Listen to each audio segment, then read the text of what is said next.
what inspired me to write the story, really, I feel like that sentence is way nicer than it should be towards what we did. But essentially, I mean, Wes Anderson approached myself and Roman Coppola and said, I have an idea for a movie.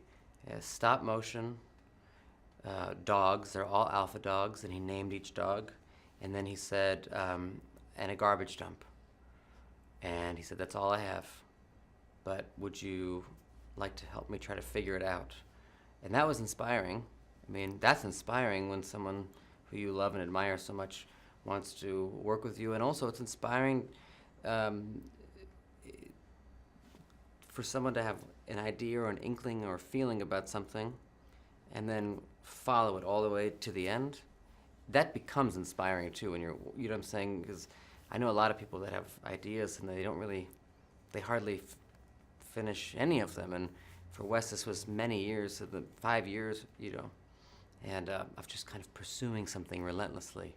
And that became the most inspiring aspect about it. But in the beginning, he had an idea. We were just trying to figure out who are these dogs, and where are they? When is this? And just going scene by scene and trying to piece it together, almost like it was a real movie that had existed before, and we were trying to put it together.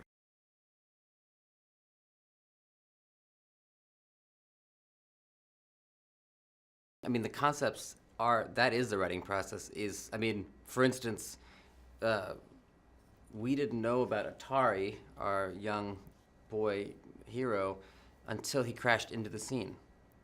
So there wasn't a concept to have a boy in it or anything. And then we decided that maybe a plane crashes here and there's a boy in it. And then we had a boy character. So there's really no concepts other than what happens next. And so really what the process is like Wes and Roman and I just spending all day trying to figure out what happens next. I don't know if there's any other way to put it. There's no other fun way to put it. That's basically it. It's just, but then the exciting thing is when you get an idea that seems right, you know it's right because it gives birth to lots of other ideas.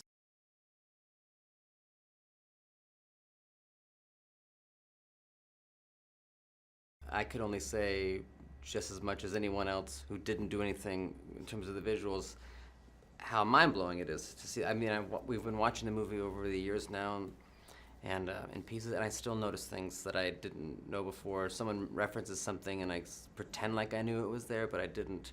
And really, I think stop motion is such a beautiful medium because it's handmade. There's no other way to do it other than someone moving a puppet, taking a picture, moving a puppet, taking a picture, and somehow there is a magic that happens when a person touches this inanimate object and photographs it, and then all of a sudden it becomes Bill Murray or Jeff Goldblum. I mean, to me that is magic, and it's beautiful to watch. And also, I think for me the other thing about the visuals that was really exciting was, if someone says to you, well, we're going to make a movie about Las Vegas, you have a rough sense of what it's going to look like, very basic sense even of what it could look like.